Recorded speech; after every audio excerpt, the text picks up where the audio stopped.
আল্লাহ তাআলা আপনাদের মধ্যে বারাকা দান করুন, আল্লাহুম্মা আমিন।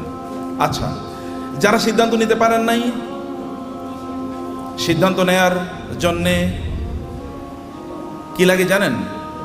সিদ্ধান্ত নেয়ার জন্য লাগে পার্সোনালিটি, স্ট্রেংথ, এবং লাগে পৌরুষত্ব। পৌরুষত্ব কিন্তু একটা কোয়ালিটির নাম। এটা কেবলমাত্র শরীরের একটা পার্টিকুলার অর্গান আছে, এই কারণে আমি পুরুষ, দেখেন তো, এটা না। পুরুষ হওয়ার জন্য পার্টিকুলার অর্গান না হলেও পৌরুষ হওয়া যায়, এটাকে বলে পৌরুষত্ব।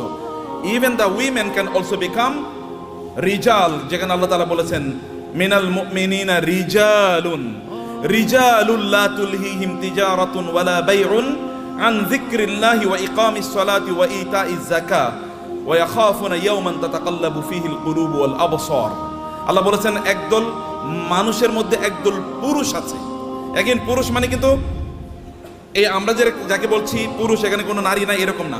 পুরুষ মানে যে একটা স্পেশাল কোয়ালিটি আছে, যারা সিদ্ধান্ত নিতে পারে এবং যে সিদ্ধান্ত নেয় তারা জীবন দিয়ে হলে সেই সিদ্ধান্ত ওরা বাস্তবায়ন করে, এটা হচ্ছে পুরুষ। এবং আল্লাহ তাআলা appreciated them in the holy Quran. আল্লাহ কোরআনে তাদের প্রশংসা করেছেন এবং বলেছেন যে রিজালুন মিনাল মুমিনিনা রিজালুন, এমন একদল লোক আছে যারা ঈমানের দাবি করে এবং তারা পুরুষ। লা তুলহিহিম তিজারাতুন ওয়ালা বাইউন আন যিকরিল্লাহ, তাদের ব্যবসা বাণিজ্য, তাদের চাকরি বাকরি, any engagement, any preoccupation, any business, any job, any service, nothing, কোনো কিছুই তাদেরকে আল্লাহ সুবহানাহু ওয়া তাআলা মুখী হওয়া, আল্লাহর ব্যাপারে চিন্তা করা, আল্লাহর জিকির করা, আল্লাহকে রিমেম্বার করা, আল্লাহকে স্মরণ করা এবং সালাত আদায় করা, যাকাত আদায় করা ইত্যাদি করা থেকে তাদেরকে বিরত রাখে না। তারা আল্লাহকে বলে না যে একজন চমৎকার একটা বিজনেস ডিল হবে, এখন আল্লাহ তোমার একটু পরে স্মরণ করবো, আগে বিজনেস ডিল স্মরণ করি। তারা এই কথা বলে না যে একজন কাস্টমার চলে এসেছে, কাস্টমারকে আগে সার্ভিস দিয়ে তোমার পরে সার্ভিস দেবো। তারা এই কথা বলে না। They give priority to Allah because Allah subhanahu wa ta'ala is the owner and the possessor of everything. তারা আল্লাহকে প্রাধান্য দেয় কারণ আল্লাহ তাআলা তাকে সৃষ্টি করেছে, তার সব কিছু আল্লাহ সৃষ্টি করেছেন। তার যদি কোনো সুখ অথবা সম্পদ থাকে, এটার মালিক কে? আপনি কি বিশ্বাস করেন এটার মালিক কে? কে মালিক বলেন তো, একটু জোরে বলেন তো। আল্লাহ। সব কিছুর মালিক কে? লিল্লাহি মুলকুস সামাওয়াতি ওয়াল আরদ মালিকাল মুলকি তুতিল মুলকা মান তাশা ওয়া তানজিউল মুলকা মিম্মান তাশা। সম্মানিত ভাইরা, আপনাদেরকে একটু উজ্জীবিত করতে চাইছিলাম। দুপুরবেলা তো ঘুমানোর সময় নাকি? দুপুরবেলা ঘুমানোর সময় না কায়রুলা, এই কারণে অনেকে হয়তো বা ঘুমিয়ে পড়ছেন কিনা, একটু আপনাদেরকে উজ্জীবিত করতে চাইলাম। এক নম্বর, আমি কয়েকটি পয়েন্টে আপনাদেরকে একটু দৃষ্টি আকর্ষণ করব। তাসমিয়া কসমেটিক্স অ্যান্ড টয়লেটস লিমিটেডের আজকের এই অসাধারণ আয়োজনে আমি আসতে পেরে আমার নিজকে সৌভাগ্যবান মনে করছি এবং আমাদের সম্মানিত তাওহীদ আহমেদ ভাইকে দেখলে আমি নিজে অনুপ্রাণিত হই যে একজন মানুষ একেবারে শূন্য থেকে এত বিশাল বড় একটা প্রতিষ্ঠান কিভাবে তৈরি করেছে। আলহামদুলিল্লাহ, হি is a living legend and living example for all of us. আমাদের জন্য একজন অনুকরণীয়, অনুসরণীয়, যাকে দেখে আমরা ইন্সপায়ার্ড হতে পারি, এরকম একজন মানুষের সান্নিধ্যে আসা, তার সাথে বসা, তার সাথে গল্প করা। I love to meet him, sit with him, এবং তার সাথে গল্প করতে আমি ভালোবাসি এবং এই কারণে এখানে আসার ব্যাপারে আমার আগ্রহ অনেক অনেক ছিল। দুই নম্বর বিষয়, এখানে আমি খুব ভালোবাসি আরেকজন মানুষকে, হাম্মাদ আমিন ভাই, brand manager of this company. এবং একজন মানুষ কিভাবে একটা প্রতিষ্ঠানকে একেবারে অন্তর থেকে, হৃদয়ের গভীর থেকে ধারণ করতে পারে, he is a living example. এবং আপনারা তো আছেনই। I love every one of you for the sake of Allah. আল্লাহ সুবহানাহু ওয়া তাআলার জন্যে আপনাদেরকে, আপনাদের ঈমানের কারণে, আল্লাহর কারণে আপনাদেরকে ভালোবাসি। আল্লাহ তাআলা আপনাদেরকে এর জন্য উত্তম বিনিময় দান করুন। সম্মানিত ভাইরা এবং বোনেরা, একটু মনোযোগ দিয়ে শুনবেন। মোবাইল ইজ অফ, অনুগ্রহ করে অন্যদিকে তাকাবেন না। আমি আপনাদের বেশি সময় নেব না, আমার হাতে খুব কম সময়, আমি বেশি সময় নেব না। I will speak for 10 minutes only. 10 minute কথা বলবো এবং 10 মিনিট মনোযোগ দিয়ে শুনবেন তো ইনশাআল্লাহ। এক নম্বর কথা হচ্ছে, মুসলমানদেরকে ব্যাপক পরিমাণ সম্পদের মালিক হতে হবে। এটা এক নম্বর কথা। মুসলমানদেরকে সকল সম্পদের কি হতে হবে? মালিক হতে হবে। আল্লাহ তাআলা বলেছেন, ওয়ালাকাদ কাতাবনা ফিজ জাবুরি মিন বাদি যিকরি আন্নাল আরদা ইয়ারিসুহা ইবাদিয়াস সালিহুন। আমি আসমানি কিতাবগুলোতে এই কথা বলে দিয়েছি, এই জমিনের প্রকৃত মালিক, এই পৃথিবীর মালিক হচ্ছে দিনদার লোকেরা, আল্লাহওয়ালা লোকেরা, নামাজি লোকেরা, যাকাত যারা দেয়, হজ যারা করে, যারা মানুষের প্রতি অন্যায় আচরণ করে না, হালালভাবে জীবন যাপন করে, এই সকল ব্যক্তিরা এই জমিনের মালিক। এটা আমি আসমানি কিতাবে লিখে দিয়েছি। এখন যারা এই জাতীয় দিন প্র্যাকটিস করে, মুসলমান বলে নিজেদেরকে দাবি করে, তারা যদি একটু চেষ্টা করে, তাহলে এই জমিনের মালিক আমি তাদেরকে বানিয়ে দেব। এটা কে বলছেন? আল্লাহ তাআলা বলছেন। তাইলে আমাদের লাগবে কি বলেন তো? কেবল লাগবে চেষ্টা, কেবল লাগবে চেষ্টা। যদি আপনি চেষ্টা করেন, এই জমিনের মালিক আল্লাহ তাআলা আপনাদেরকে বানিয়ে দেবেন। আরবের মরুভূমিতে রাসূলুল্লাহ সাল্লাল্লাহু আলাইহি ওয়াসাল্লাম এসেছেন, কিছুই নাই আরবে, নাথিং ইজ দেয়ার। রব্বানা ইন্নী আসকানতু মিন যুররিয়াতি বিওয়াদিন গায়রি জি জারইন ইনদা বাইতিকাল মুহাররাম রব্বানা লিইয়ুকিমুস সালাহ। ইব্রাহিম আলাইহিস সালামকে আল্লাহ নির্দেশ দিলেন, আপনার সন্তান এবং আপনার স্ত্রীকে মক্কার মরুভূমিতে রেখে আসেন। মরুভূমিতে এখনো কিন্তু কিছু উৎপাদন হয় না, কারণ ওটা উৎপাদনের মতো না। ওইখানকার মাটি উৎপাদন করে না, ওইখানে পাথুরে মাটি, এমনকি পাহাড়গুলো পর্যন্ত পাথরের। আমাদের দেশে তো পাহাড় হলো মাটির, কিন্তু সেখানে পাহাড় মাটির না, পাথরের পাহাড়। এখানে কিছুই উৎপাদন হয় না, এবং সেখানে কোনো সোর্স অফ ওয়াটারও নাই, পানিরও ব্যবস্থা নেই, জমজম ছাড়া কোনো পানির ব্যবস্থা নেই। তাহলে সেখানে উৎপাদন হবে কি দিয়ে? কিন্তু আল্লাহ তাআলা বললেন যে ইব্রাহিম আলাইহিস সালাম তার সন্তান এবং স্ত্রীকে এখানে রেখে এসে আল্লাহর কাছে দোয়া করলেন, হে আল্লাহ, এখানে রেখে গেলাম, এখানে তুমি আমার এই পরবর্তী প্রজন্মদের জন্য রিজিক হিসাবে ফল এর ব্যবস্থা করে দিও, ফল, ফ্রুটসের ব্যবস্থা করে দিও। এবং আপনি জানেন, এখনো যারা মক্কায় যান হজ বা উমরা করতে, আপনি গিয়ে দেখবেন পৃথিবীতে কোথাও যদি কোনো ফল উৎপাদন হয়, ওই ফল ওই পৃথিবীর ওই দেশে না পাওয়া গেলে ওটা মক্কায় পাওয়া যায়। ইব্রাহিম আলাইহিস সালামের দোয়া, 1000 বছর আগের দোয়া, আল্লাহ তাআলা কবুল করে নিয়েছেন। ইব্রাহিম আলাইহিস সালাম তার সন্তানকে রেখে গেলেন, তার স্ত্রীকে রেখে গেলেন। That was the effort which he has done। তার পক্ষে এতটুকুই করা দরকার ছিল, তিনি এতটুকুই করেছেন, বাকিটা আল্লাহ সুবহানাহু ওয়া তাআলা ব্যবস্থা করে দিয়েছেন। আল্লাহ তাআলা আপনাদেরকে লক্ষ্য করে বলেছেন, ওয়া'ইদ্দু লাহুম মাসতাতা'তুম মিন কুওয়াতিন ওয়া বির-রিবাতিল খাইলি তুরহিবুনা বিহি আদুওয়াল্লাহি ওয়া আদুওয়াকুম। আচ্ছা, পৃথিবীর এখন সবচেয়ে বেশি সম্পদ কি মুসলমানদের হাতে নাকি অমুসলমানদের হাতে বলেন তো? আপনি কি আমার কথা বুঝতে পারছেন? পেছন থেকে বুঝতে পারেন নাই, বুঝতে পারছেন আপনারা বলেন তো পেছন থেকে? আচ্ছা, পৃথিবীর সকল বেশি সম্পদের মালিক কারা, মুসলমানরা না অমুসলমানরা? অমুসলমানরা। কেন? আল্লাহ বলছেন মুসলমানরা মালিক হবে বেশি, আর অমুসলমানরা কেন মালিক হলো? What is the problem? Problem কোথায়? প্রবলেম হলো আমরা মুসলমানরা কেবল নিজেকে কনজিউমার বানাইছি, আমরা নিজেকে প্রডিউসার বানাই নাই। পৃথিবীর সবচেয়ে বড় বড় ব্র্যান্ডগুলোর মালিক কারা বলেন তো? পৃথিবীর সবচেয়ে বড় বড় ব্র্যান্ডগুলোর মালিক কারা? সব মুসলমান। আপনি যদি লিভার ব্রাদার্সের কথা বলেন তাহলে কি? আপনি যদি অ্যাপলসের কথা বলেন, এমনকি অ্যামাজন, এটা তো একটা মার্কেটিং প্লেস, অথবা আলিবাবা, এগুলো সব মুসলমানরা তৈরি করছে, মানে অমুসলমানরা। সব কিছু, সকল ব্র্যান্ডের মালিক তারা। তাহলে আমরা কি করলাম? আমরা কেবল খাই, ঘুমাই আর টয়লেটে যাই, এর বাইরে কোনো কাজ নাই। এখন তো টয়লেটে যাওয়ার জন্য, আগে তো অন্তত আপনি টয়লেটে যাওয়ার জন্য বাসার বাইরে যাওয়া লাগতো, এখন তো বাসার বাইরে না, একেবারে বিছানার সাথে টয়লেট। কয়েকদিন পরে এমন টয়লেট বের হবে যে আপনি যেখানে শুইতেছেন ওইখানে টয়লেটের ব্যবস্থা হয়ে যাবে, বাইরে আর আপনার যাওয়ার দরকার নাই। কি প্যাথেটিক জীবন ব্যবস্থা! মুসলমানদের তো এটা করার কথা ছিল না। আল্লাহ তাআলা আপনাকে নির্দেশ করেছেন, ফাইজা কুদিয়াতিস সালাতু ফান্তাশিরু ফিল আরদি ওয়াবতাগু মিন ফাদলিল্লাহ। নামাজ শেষ মসজিদে বসে থাকা যাবে না। ওমর রাদিয়াল্লাহু তাআলার যুগে একদল যুবক নামাজের পর মসজিদে বসেছিলেন, ওমর লাঠি এনে তাদেরকে পিটাচ্ছেন, এখানে বসে আছো কেন? বলে, আমরা এখানে এমনি বসে আছি, আল্লাহ জিকির করছি। তোমাদের আয় ইনকাম করা লাগবে না, ব্যবসা বাণিজ্য, চাকরি বাকরি করা লাগবে না, আল্লাহ আমাদেরকে খাওয়াবে। আসমান থেকে আল্লাহ কবি রিজিক নাজিল করেছে, আসমান থেকে আল্লাহ বৃষ্টি নাজিল করে, এই বৃষ্টিকে জমিনের ফসলের জমিতে নিয়ে তারপরে ফসল উৎপাদন করা লাগে, তোমাকে সেটা করতে হবে।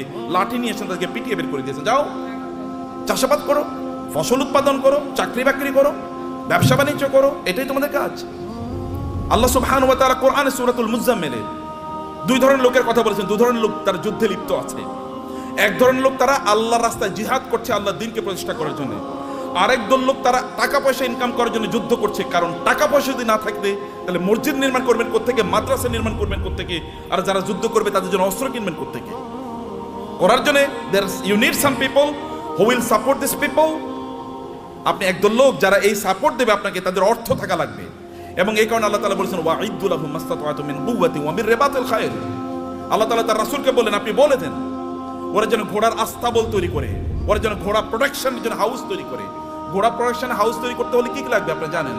আপনাকে ফার্ম তৈরি করতে হবে, ঘোড়ার ফার্ম। ঘোড়ার ফার্মে লাগে কি? ঘোড়ার ফার্মে লাগবে তাহলে ঘোড়াকে প্রজনন করার জন্য একটা পদ্ধতি লাগবে, রিপ্রোডাকশন প্রসেস লাগবে, এবং ডাক্তার লাগবে, কারণ এখানে বিভিন্ন ধরনের রোগ তৈরি হবে, রোগের চিকিৎসা করার জন্য। আবার এগুলো কি খাবারের জন্য ব্যবস্থা লাগবে, এগুলো খাবার আসবে কোথা থেকে? আরেকটা ইন্ডাস্ট্রি তৈরি হবে, যেমন এখন ফিশ ইন্ডাস্ট্রি। ইন্ডাস্ট্রি তৈরি হবে, আবার এগুলোকে বিক্রি করার জন্য বাজার তৈরি হবে, মার্কেট প্লেস, বিশাল মার্কেট প্লেস, এবং সেখানে আবার কি ক্রেতা লাগবে, বিক্রেতা লাগবে, সেখানে আপনার ট্রেডার লাগবে, যারা ট্রেডিং করবেন এরকম লোকেরা লাগবে, যারা উৎপাদন করবে তারা লাগবে। আবার এদেরকে লালন পালন করার জন্য এই ঘোড়াগুলো একদল প্রশিক্ষিত লোক লাগবে, যারা সার্ভিসম্যান, যারা সার্ভিস দেবেন। আবার এদেরকে মার্কেটে নিয়ে যাওয়ার জন্য একদল আপনার এজেন্ট লাগবে, অথবা আপনার যেমন এখানে এজেন্সি নিয়ে আপনার কাজ করছেন, এরকম আলাদা কিছু লোকেরা লাগবে যারা এগুলো নিয়ে যাবে এবং এগুলো তারা মার্কেট প্লেসে ব্যবহার করবে। ফলে আপনি যখনই আল্লাহ তাআলা বলেছেন যে আপনি ঘোড়ার আস্তাবল তৈরি করেন, ফার্ম তৈরি করেন, ফার্ম তৈরি করা মানে হচ্ছে বিশাল ইন্ডাস্ট্রি তৈরি করা। এবং এই ইন্ডাস্ট্রির কথা মুসলমানরা বুঝেছেন। প্রায় 1200 বছর জুড়ে রাসূলের আগমনের পর থেকে শুরু করে 1200 বছর জুড়ে গোটা পৃথিবীর সকল প্রায় ইন্ডাস্ট্রির মালিক ছিল মুসলমানরা, অধিকাংশ ব্র্যান্ডের মালিক ছিল মুসলমানরা। কিন্তু আমরা যখন এই ব্র্যান্ড থেকে বের হয়ে গেলাম, যখন আমরা মনে করলাম আমরা ওই যে বৈরাগী জীবন যাপন করলাম, খ্রিস্টানদের মতো বৈরাগী জীবন যাপন করা শুরু করে দিলাম, না আমি মাওলানা সাহেব, আমি ইমাম সাহেব, আমি কেবল আজান দেবো, আমার যা পয়সা লোকেরা যা দান সাদাকা করে এই দান সাদাকা খায় আমি বাঁচবো, এইরকম মানসিকতা যখন আমাদের তৈরি হয়ে গেল, আমি জাকাত খাবো, এইরকম মানসিকতা যখন তৈরি হয়ে গেল, তখন আমাদের কাছ থেকে চলে গিয়েছে অন্যদের কাছে নেতৃত্ব। পৃথিবী তারাই নেতৃত্ব প্রদান করে যাদের হাতে টাকা থাকে, এটা মনে রাখবেন। যাদের হাতে অর্থ থাকে তারাই পৃথিবী নিয়ন্ত্রণ করে। আমেরিকা কেন সুপার পাওয়ার? তাকে কেন ব্রিটিশরা সুপার পাওয়ার ছিল? কেন ফ্রান্স সুপার পাওয়ার? কেন ইউরোপ সুপার পাওয়ার? অথবা কেন এখন চায়না সুপার পাওয়ার হয়ে যাচ্ছে? কেন ইন্ডিয়া সুপার পাওয়ার হয়ে যাচ্ছে? আমরা কেন হতে পারছি না? It is only because we don't possess money, property. সম্পদ আমাদের কাছে নাই, টাকা আমাদের কাছে নাই। আমরা ভিক্ষা করলে ওদের কাছে ভিক্ষা করা লাগে। বাংলাদেশের উন্নয়নের জন্য টাকা আসে কোত্থেকে? আমেরিকা থেকে, ইউএস থেকে, অথবা ইউএসএইড দেবে, ইউএন দেবে, অথবা ওয়ার্ল্ড ব্যাংক দেবে ইত্যাদি। ওগুলো কি আমাদেরকে কি দেয়? সাদাকাই তো দেয়। জাকাত মানে জাকাত হয়তো বা তারা দেয় না, তারা সাদাকা দেয়, তারা চ্যারিটি করে, তারা দান করে আমাদেরকে। আর দান করা হাত, এই হাতই গোটা পৃথিবী নিয়ন্ত্রণ করবে। যে হাত দান গ্রহণ করে, এই হাত পৃথিবী কোনোদিন নিয়ন্ত্রণ করতে পারে না। আল্লাহ সুবহানাহু ওয়া তাআলা কোরআনে উল্লেখ করেছেন যে আমরা যেন আকিমুস সালাতা আতুজ যাকাতা, নামাজ পড়ো, জাকাত খাও। বুঝেন না আপনারা এখনো? আল্লাহ কি বলেছেন? নামাজ পড়ো, জাকাত খাও, নাকি? কেন বুঝেন না? কথা বলছেন না কেন? আপনার এতগুলো লোক, কোনো আওয়াজ নাই। নামাজ পড়ো, জাকাত খাও। নামাজ পড়ো, তোর জাকাত কবে দেবেন আপনি? আপনাকে জাকাত দেওয়ার মতো সম্পদের মালিক হওয়া লাগবে। আল্লাহ বলেছেন প্যারালাল। আপনি নামাজ পড়তেছেন, জাকাত দিতেছেন, আপনি তো পূর্ণ মুসলমানই হন নাই এখন। জাকাত দেওয়ার মতো প্রপার্টি অর্জন করতে হবে। কেন আপনি বসে থাকেন? আপনার অলসতা। আল্লাহ রাসূল আল্লাহর কাছে দোয়া করেছেন, আল্লাহুম্মা ইন্নী আউযু বিকা মিনাল হাম্মি ওয়াল হাযান ওয়া মিনাল আজজি ওয়াল কাসাল। হে আল্লাহ, আমি অক্ষম অথবা অলস, এই দুটা থেকে আল্লাহর কাছে তিনি আশ্রয় চেয়েছেন। আমি অক্ষম যে আমি আয় ইনকাম করতে পারি, আমি অলস, আমি ইনকাম করার জন্য বাস রাস্তায় বের হই না, আমি বাজারে যাই না, আমি মানে প্রোডাকশন হাউস তৈরি করি না, অথবা আমি ট্রেডিং সেন্টার তৈরি করি না, আমি বৈশা থাকি আর খাই, এবং আমি তোমার কাছে মান্না সালোয়ার জন্য দোয়া করি, তুমি আমার জন্য মান্না সালোয়া পাঠাইও। এইরকম যেন আমি না হই। আমি যেন অ্যাক্টিভলি এঙ্গেজ থাকি সমাজে, আমি যেন কাজ করি সমাজে। আপনার নবী কি করেছেন? নবী হওয়ার আগেও তিনি বিজনেস করেছেন, নবী হওয়ার পরেও তিনি বিজনেস করেছেন। সাহাবায়ে কেরামদের মধ্যে দেখেন, আবু বকর রাদিয়াল্লাহু তাআলা যখন তিনি খলিফা হিসেবে তাকে নির্ধারণ করা হয়, তিনাকে খলিফা তৈরি করা হয়, তিনি যাচ্ছেন মাথায় কাপড়ের পুটলি নিয়ে তিনি বাজারে যাচ্ছেন। ওমর বলেন, আপনি যাচ্ছেন কই? বলে, বাজারে যাচ্ছে, আমার সংসার চলা লাগবে না? তিনি খলিফা। এখন প্রেসিডেন্ট যদি অথবা প্রাইম মিনিস্টার যদি ব্যবসা করে, আপনারা বলবেন এ তো ওইদিকে ব্যবসা করে। কেন প্রাইম মিনিস্টার ব্যবসা করবে না? কেন প্রেসিডেন্ট কেন ব্যবসা করবে না? মন্ত্রী কেন ব্যবসা করবে না? করবে। ব্যবসা তো আমাদেরই করা উচিত, কারণ আমরা inherently by born, by virtue of our identity, আমরা মুসলিম হওয়ার কারণে, কোরআন ধারক এবং বাহক হওয়ার কারণে আমাদেরকে বিজনেস করা লাগবে। আমাদেরকে সম্পদ উপার্জনের করার জন্য আমাদেরকে এই পদ্ধতি আবিষ্কার করা লাগবে আমাদেরকে, সম্মানিত ভাইরা। কিন্তু এটা হলো একটা দিক। কিন্তু এই সম্পদ যেন আমাকে কারুনের মতো না বানিয়ে ফেলায়। সম্পদ যেন কি না করে কারণে যদি, তাহলে এক নাম্বার কথা হচ্ছে আপনি নামাজও পড়বেন, জাকাতও দেবেন। এখন থেকে আপনাকে সিদ্ধান্ত নিতে হবে যে এই রমাদান থেকে আপনি জাকাত দিতে পারবেন, এরকম চেষ্টা আপনি শুরু করবেন ইনশাআল্লাহ। নাকি বলেন ভাই? আপনার এলাকায় আপনি সবচেয়ে বড় ধনী হন, সমস্যা কি? সম্পদ উপার্জন করা হারাম নাকি? সম্পদ উপার্জন করা হারাম? নো, সম্পদ উপার্জন করা তো ফরজ। ইনকাম করা ফরজ, ইনকাম করা ফরজ। ইসলাম প্রচারে সবচেয়ে বেশি অবদান কার ছিল? আবু বকর। আবু বকরের চেয়ে মক্কায় ধনী কে ছিল? ইসলাম প্রচারের ক্ষেত্রে সবচেয়ে বেশি অবদান ছিল খাদিজাতুল কুবরা রাদিয়াল্লাহু তাআলা আনহার। খাদিজাতুল কুবরার চেয়ে মক্কায় ধনী নারী কে ছিল? ইসলাম প্রচারের ক্ষেত্রে, ইসলাম প্রতিষ্ঠার ক্ষেত্রে ওসমান ইবনে আফফান রাদিয়াল্লাহু তাআলা সবচেয়ে বেশি অবদান ছিল।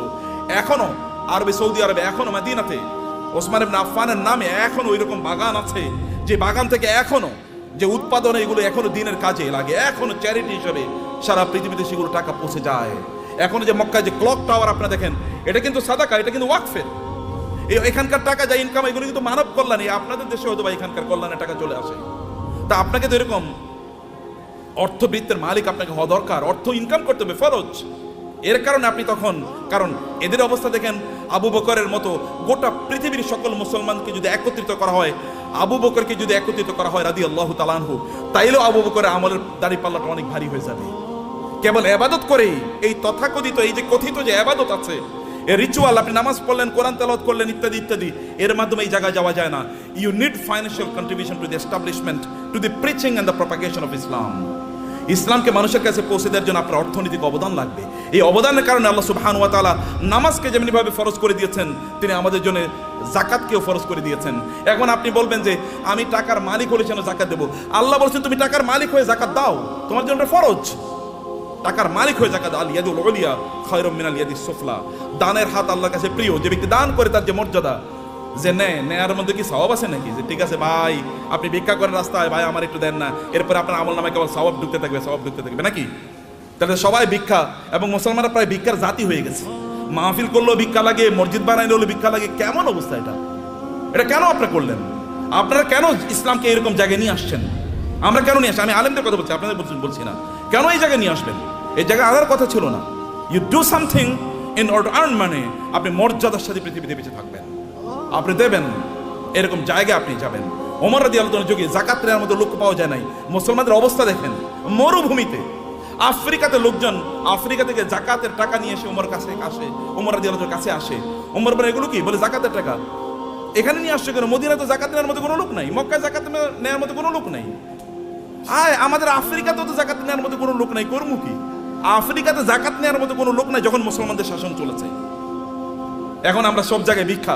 আফ্রিকা মানে হচ্ছে ভিক্ষুকের জাতি, অথবা আন্ডার ডেভেলপ, লিস্ট ডেভেলপড, অথবা সবচেয়ে অনুন্নত দেশ। বাংলাদেশ মানে হচ্ছে ফকিরের দেশ, আমরা এরকম মনে করে থাকি। আপনাদেরকে দায়িত্ব নিতে হবে এই বাংলাদেশের মুসলমানদেরকে, অথবা এই সমগ্র জাতিকে অবশ্যই দারিদ্র থেকে অথবা এই ভিক্ষাবৃত্তি থেকে জাতিকে উদ্ধার করতেই হবে আমাদেরকে। এবং কিছু ব্র্যান্ড ডেভেলপ করেন, ডু সামথিং। এটাও ইবাদত। বিজনেসের চেয়ে বড় ইবাদত নাই। বিজনেসের লোকেরা জান্নাতে নবী রাসূলদের সাথে থাকবে। আল্লাহ রাসূল বলেছেন যারা বিজনেস করে, সৎ বিজনেস করে, তারা নবী রাসূলদের সাথে থাকবে জান্নাতে। অন্যরা কিন্তু এরকম থাকতে পারবে না। আমার মতো এরকম খালি দাওয়াত দিয়ে গেলাম আর আপনার কাছে আসলাম, আশা করছি কিছু টাকা দিলে এরপরে আমার সংসারটা চলবে, আছে কিনা এরকম? আপনার প্রফেশন কি? ব্যবসা কি? আপনার চাকরি কি? কয়লা আমি ওয়াইজ হলো আমার চাকরি। ওয়াইজ কোনো চাকরি নাকি? ওয়াজ কি কোনো চাকরি? কিন্তু আমাদের দেশে এটা চাকরি হয়ে গেছে। আপনার চাকরি কি? আমি ইমামতি হলো আমার চাকরি? নো, ইমামতি চাকরি না। আমার এরকম হওয়া দরকার, আমার সাইড বিজনেস আছে, বাকি কাজগুলো আমি এভাবে করি। প্রিয় ভাইরা, বলছিলাম 10 মিনিট, মনে 10 মিনিট হয়ে গেছে। আচ্ছা, লাস্ট 2-3 মিনিট আপনাদেরকে শেষ করে দিই। তার মধ্যে ইয়া রব না, ভাই আছেন যে শেখরা আছেন, ওনার কথা বলবেন। আপনারা তো প্রচন্ড রাগান্বিত পৃথিবীতে, তাই না? রাগ করছেন তো কথা শুনে? আচ্ছা, পিছন থেকে কানো আওয়াজই শুনি না, ঘটনা কি? এই পিছনে একটু ক্যামেরাটা ধরেন তো দেখি সবাই আছে কিনা জীবিত। জীবিত আছেন নাকি? মাশাআল্লাহ মাশাআল্লাহ মাশাআল্লাহ। একটু হাতটা নাড়ান তো দেখি, হাতের ব্যায়াম হোক। গুড, ঠিক আছে, নামান, হাত নামান। ভাইরা আমার, সম্পদের মালিক হওয়ার জন্য আমি আপনাকে অনুপ্রাণিত করছি। আপনার সম্পদের মালিক হন, কিন্তু সম্পদের মালিক কারুনের মতো হওয়ার জন্য করবেন না। আল্লাহ সুবহানাহু ওয়া তাআলা সূরাতুল কাসাসে কারুনের ঘটনা বলেছেন। যদি সময় পান তাহলে আজকে বাসায় গিয়ে সূরাতুল কাসাসে এই কারুনের আয়াতগুলো, যেখানে আল্লাহ তাআলা বলেছেন ইন্না কারুনা, আয়াত নাম্বার হচ্ছে 40 থেকে শুরু করে 76 থেকে শুরু করে কারুনের ঘটনা পড়বেন। সূরাতুল কাসাস। ইন্না কারুনা কানা মিন কওমি মূসা ফাবাগা আলাইহিম ওয়া আতাইনাহু মিনাল কুনুজি মা ইন্না মাফাতিহাহু লাতানু বিল উসবাতি উলিল কুওয়া ইয ক্বালা লাহু কওমুহু লা তাফরাহ ইন্নাল্লাহা লা ইউহিব্বুল ফারিহিন। আল্লাহ সুবহানাহু ওয়া তাআলা বলেছেন, কারুনের গল্প আমাদেরকে বলছেন। তাহলে আমার আলোচনা দুটো পার্ট, এর একটা পার্ট আমি শেষ করলাম। আপনাদেরকে সম্পদের মালিক হতে হবে, প্রচুর পরিমাণ সম্পদের মালিক হতে হবে, যেন মানুষ যেন না বলে মুসলমানরা ভিক্ষুকের জাতি। আপনি যেন দিতে পারেন, অন্যরা যেন আপনাদেরকে দেখে বলে যে না, এ তো মুসলমান, এর মতো হতে হবে, আপনি তার মতো হতে।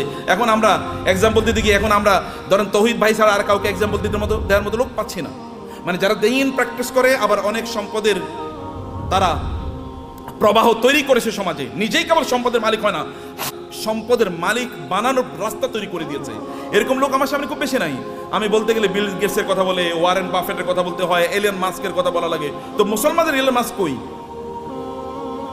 মুসলমানদের যদি আপনি দেখেন, বিভিন্ন আরবের যে সকল শেখরা আছে, যে আরবের রাজা বাদশারা, কেবল ওদের নাম শুনলেই শোনা যায় ওই দেশে তার বিশাল একটা কি আছে, একটা রেস্ট হাউস আছে, ওইখানে ওই সমুদ্রের তীরে তার বিশাল একটা বাংলো আছে, হাবিজাবি ইত্যাদি ছাড়া আর কিছুই আলোচনা শুনি না।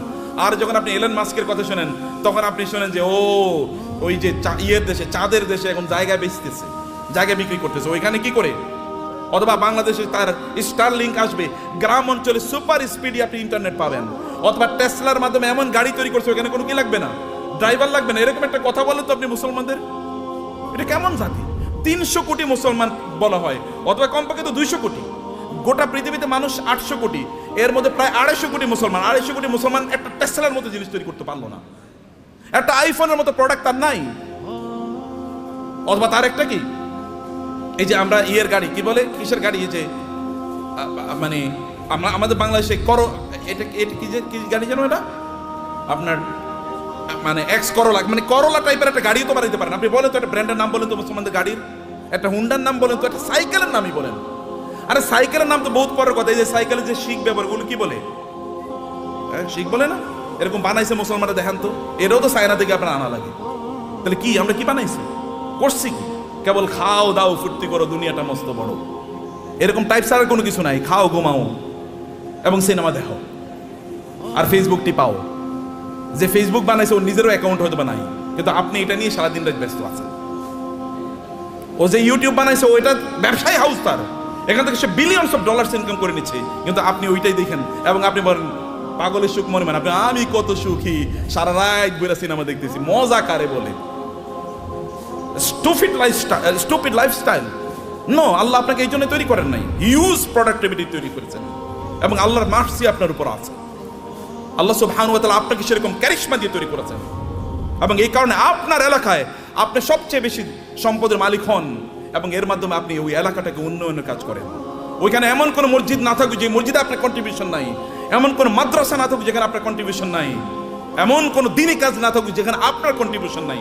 লোকেরা যখন চিন্তা করবে আমরা এখানে একটা দিনী কাজ করতে চাই, তখন সবার আগে আপনার নাম মনে পড়বে, অমুকের কাছে যাই।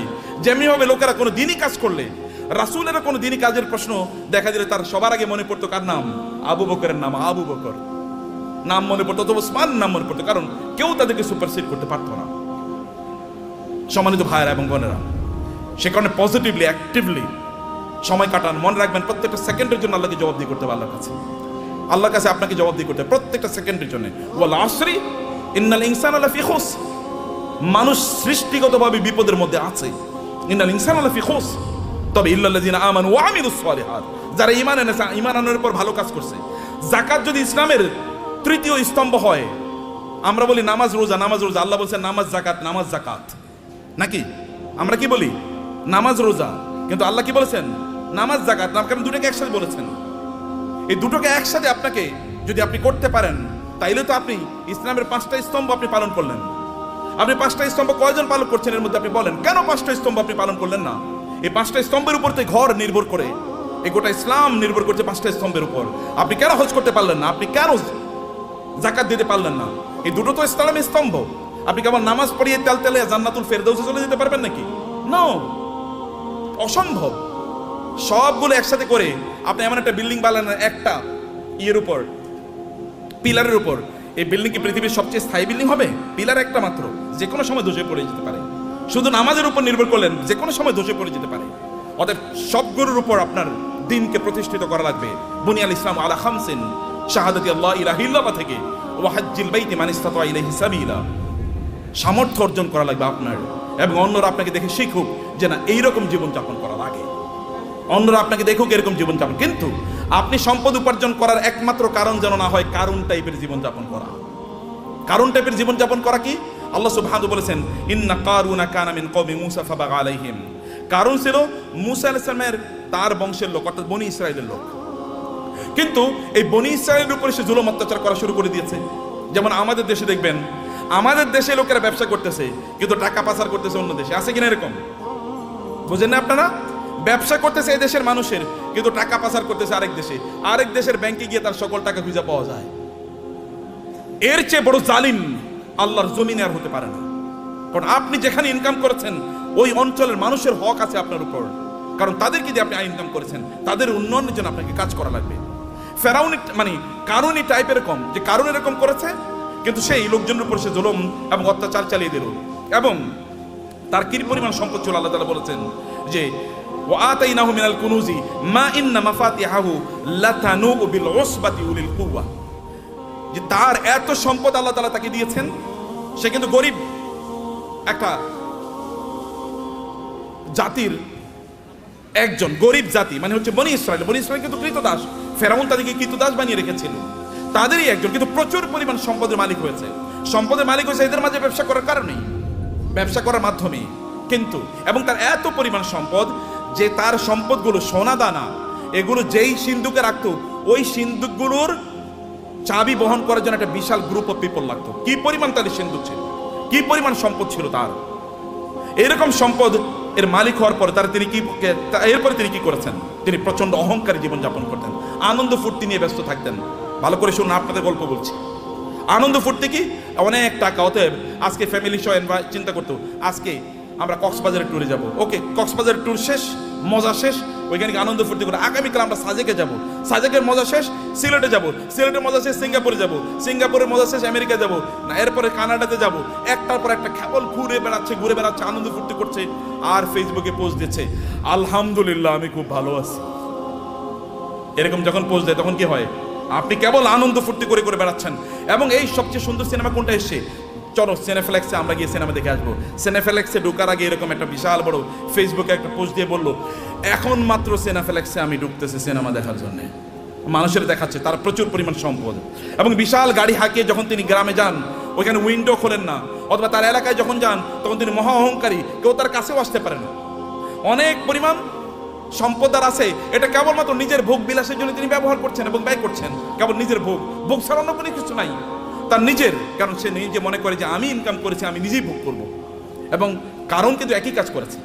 কারণকে তার সম্প্রদায়ের লোকেরা বলেছে তুমি এত অহংকার করো না, তুমি এত আনন্দ ফুর্তি নিয়ে ব্যস্ত থেকো না, তুমি যিনি তোমাকে সম্পদ দিয়েছেন তার প্রতি কিছু কৃতজ্ঞ থাকো। ওয়াবতাগি ফীমা আতাকাল্লাহু দারুল আখিরাহ, আল্লাহ তোমাকে যে সম্পদ দিয়েছেন এই সম্পদকে ব্যবহার করে আখিরাত অর্জন করো, অর্থাৎ জান্নাত অর্জন করো। সম্পদ ব্যবহার করে অধিকাংশ লোকই জান্নাত অর্জন করে না, জাহান্নাম অর্জন করে। বলেন তো অধিকাংশ লোকের কি অবস্থা, জাহান্নাম। কিন্তু তাসমিয়া কসমেটিক্স আপনারা যারা আছেন, সম্পদকে উপার্জন করে জাহান্নাম অর্জন করবেন না আপনারা ইনশাআল্লাহ। কারণ আপনাদের সামনে আল্লাহর রহমতে এমন একজন লিডিং এক্সাম্পল আছেন। আমি তাওহীদ ভাইয়ের কথা আরো বলি, এত বেশি কাজ করেন তিনি দিনই, এটা আপনারা হয়তো বা জানেন না, আমি কিছু জানি। দ্য আইস মানে টিপ অফ দি আইসবার্গ, মানে বিশাল বড় অথবা পাথর, আপনার কি বলে, আপনার এই যে এর সামান্য একটু হয়তো আমি জানি, তার চেয়ে বেশি আমি জানি না।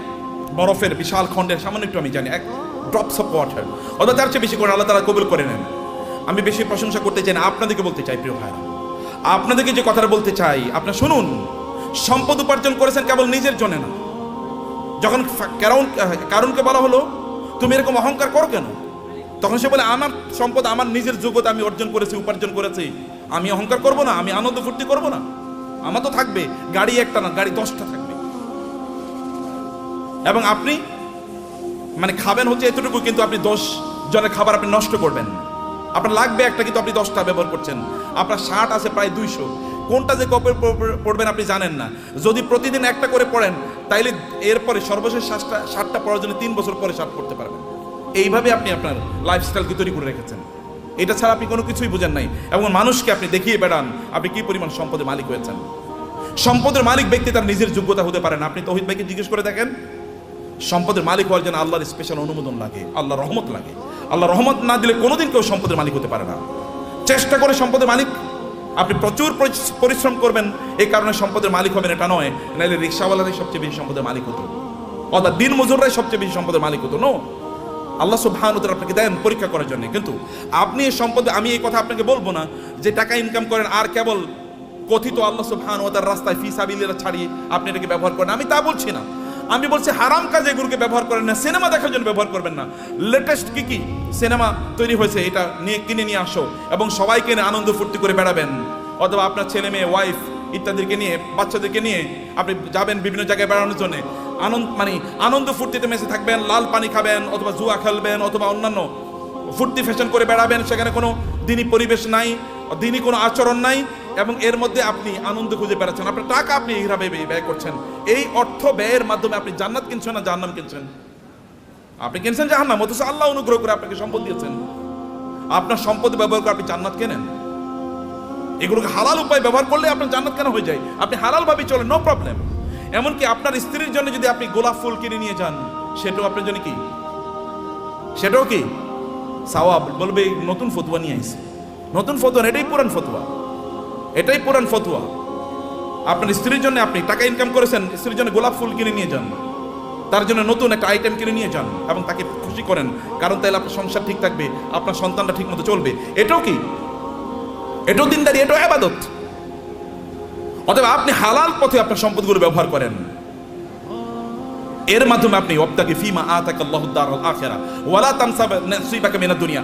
আমি বলি না আপনি সাজেকে যাবেন না, আমি বলি না সিলেটে যাবেন না, আমি বলেছি ওখানে যান এবং আপনার সন্তানকে নিয়ে আপনি সেখানে জামাতের সাথে নামাজ আদায় করুন। লোকেরা দেখুক যে পর্যটনে এসেও তারা কি করছে, জামাতে তারা নামাজ আদায় করছে, মিস করছে না।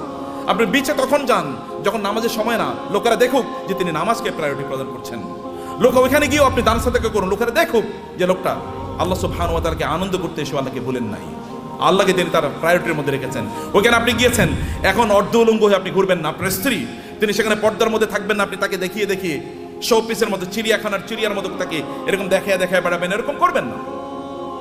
তাইলে আপনি কি হলো, আপনার সম্পত্তি আপনি জান্নাত উপার্জন করলেন, জাহান্নাম আপনি উপার্জন করলেন না। আপনার সম্পদের কারণে অন্যকে ছোট তুচ্ছ তাচ্ছিল্য করে দেখবেন না, দেখাবেন না। আপনার ড্রাইভার তাকে তুই করে বলা, আপনার সন্তানও তাকে তুই করে বলে, আপনি তুই করে বলছেন। আপনার বাসায় বুড়ো মহিলারা কাজ করে, তাদেরকে আপনি তুই করে বলছেন, আপনি নিজেও তুই করে বলছেন, আপনার বাচ্চারও তুই করে বলে। এটা কেমন কথা হলো? তিনি তো আপনার মায়ের সমান বয়সের। আল্লাহ তাকে না দিয়ে পরীক্ষা করছেন, আপনাকে দিয়ে পরীক্ষা করছেন। লাইফস্টাইলে অহংকার যদি কেউ করে, তাহলে কারণের অবস্থা কি হয়েছিল? এত ব্যাপক পরিমাণ সম্পদ, লোকেরা তাকে দেখলে বলতো, আহা, কারণের মতো যদি সম্পদ আমার থাকতো, আমাদের থাকতো। কিন্তু কোনো এক সময় কারণের এই আনকন্ট্রোল জীবনযাপনের কারণে আল্লাহ তাকে ধ্বংস করে দিয়েছেন, মাটির নিচে তাকে এবং তার সম্পদকে মাটির নিচে পুঁতে দিয়েছেন। তখন লোকেরা বলো, আল্লাহ আমাদেরকে বাঁচিয়েছেন, আমরা কারণের মতো হই নাই, আল্লাহ আমাদেরকে বাঁচিয়েছেন। সম্মানিত ভাইরা, আপনার সম্পদের প্রতি অন্যের অধিকার আছে, এই অধিকারগুলো দান করুন। মনে করবেন আল্লাহ যদি আপনাকে দেয়, তাহলে আপনার লাইফস্টাইলই কেবল বাড়াবেন না। আগে গাড়ি ছিল সাধারণ গাড়ি, এখন আপনি মার্সিডিজ ব্যান কিনলেন, মার্সিডিজ বেঞ্জে এখন চলেন, এখন BMW কিনবেন। BMW এখন এগুলো সেকেলে, এগুলো এখন ছোট লোকেরা ব্যবহার করে। এখন আপনার একটা প্রাইভেট জেট লাগবে, এখন আপনার প্রাইভেট জেটেও চলে না। এখন আপনার কি লাগবে? এখন আর আপনি বাংলাদেশ থাকেন, এখন আপনি ধরেন কোথাও আপনি এই দেশে এরকম ছোট দেশে মানুষ থাকে নাকি? এখন আপনি অন্য দেশে চলে গেছেন, এখানে আপনি আসেনও না, এখানকার মানুষের প্রতি আপনার কোনো দায়ও নাই, দায়িত্ব নেই। এখানকার টাকা পয়সা লুট করে, ব্যাংকের টাকা লুট করে এবার আপনি অন্য দেশে গিয়ে পালিয়ে চলে গেছেন। এরকম যেন কোনো অবস্থা না হয়। আপনাকে নিশ্চয়ই আপনাকে এই দেশের মানুষের প্রতি আপনার যে দায় আছে, এই দায়িত্ব আপনাকে পালন করতে হবে। আমি এই বলার কথা বলে আপনাদেরকে শেষ করছি প্রিয় ভাইরা। তাহলে এক নম্বর যে সম্পদের মালিক হন এবং হালালভাবে পবিত্রভাবে সম্পদের মালিক হন। মালিক অর্জনের চেষ্টা করুন, দিনরাত যা কাজ করবেন। আপনি যদি সম্পদের মালিক অর্জনে দৌড়ান, এই দৌড়টাকে আল্লাহ সুবহানাহু ওয়া তাআলা ইবাদত হিসেবে আপনার আমলনামে লিখে দেবে। এবং দুই নম্বর বিষয় হচ্ছে, যা আয় ইনকাম করছেন এগুলো কেবল আপনি নিজের জন্য করছেন এরকম না, মানুষের সাথে ভাগাভাগি করেন। অন্যের অধিকার আছে, পাড়া প্রতিবেশীর অধিকার আছে, আত্মীয় স্বজনের অধিকার আছে। আপনার আত্মীয়রা তারা খারাপ অবস্থায় আছে আর আপনি পশ লাইফ লিড করেন, আপনি মুসলমান না? আপনার এতটুকু সামান্য আত্মমর্যাদা নাই, আপনার মানবিকতা নাই, মানবিক মূল্যবোধ নাই। কিয়ামতের দিন আল্লাহর সামনে দাঁড়াবেন, আল্লাহ আপনাকে বলবে, তুমি এত ভালো জীবন যাপন করেছো আর তোমার আত্মীয়রা না খেয়ে মারা গিয়েছে। সেদিন কি উত্তর দেবেন? সেদিন বলবেন, আল্লাহ আমার আবার দুনিয়ায় পাঠাও, আমি দুনিয়ায় প্রচুর পরিমাণ দান সাদাকা করে এবার আমি আখিরাতে আসতে চাই। কেউ সেই দিন আর পৃথিবীতে আল্লাহ তাআলা আমাদেরকে ফেরত পাঠাবেন না, কারণ দুনিয়া একবার, দুনিয়া কি একবার। সম্মানিত ভাইরা, আমি এগেইন আমাদের তাওহীদ ভাইয়ের প্রতি কৃতজ্ঞ যে এই অনার আমাকে দেওয়ার কারণে। বারাকাল্লাহ ফিকুম, থ্যাংক ইউ ভেরি মাচ। আর তাসমিয়া হার্বাল তো আমার খুবই প্রিয় প্রতিষ্ঠান, এই জন্যে যে একটা প্রতিষ্ঠান দিনের আবহে থেকে কিভাবে বড় হতে পারে, এটা একটা এক্সাম্পল। এবং আপনারা এর সাথে লেগে থাকেন, নিজেরা এটাকে আরো বড় করেন, নিজেরা অনেক বড় হন ভাইয়েরা, অনেক বড় হন। এই গোটা পৃথিবীর সম্পদ যদি ভালো মানুষের হাতে থাকে, তাইলে কি ওগুলো দিয়ে সিনেমা বানাইবো বলুন তো? আচ্ছা, আমাদের তৌহিদ ভাই কি ওনার টাকা দিয়ে সিনেমা বানাইবো কোনোদিন? নাটক বানাবে? এলজিবিটিকে প্রমোট করবে? অশ্লীলতাকে প্রমোট করবে? কোনো কিছু করবে না। হলে ভালো কাজে চলবে, অথবা এই যে আপনাদের জন্য ব্যয় হবে, অথবা দেশের উন্নয়নে সেটা কাজে লাগবে। এরকম মানুষের হাতে সম্পদ থাকা উচিত, এবং আপনি নিজকে ওইরকম একজন রোল মডেল তৈরি করেন, এরকম একজন মানুষের পরে। এটা কিন্তু আল্লাহর নির্দেশ। আমি কিন্তু আল্লাহর কথাগুলো আপনাকে বলে গেছি আমার ভাষায়।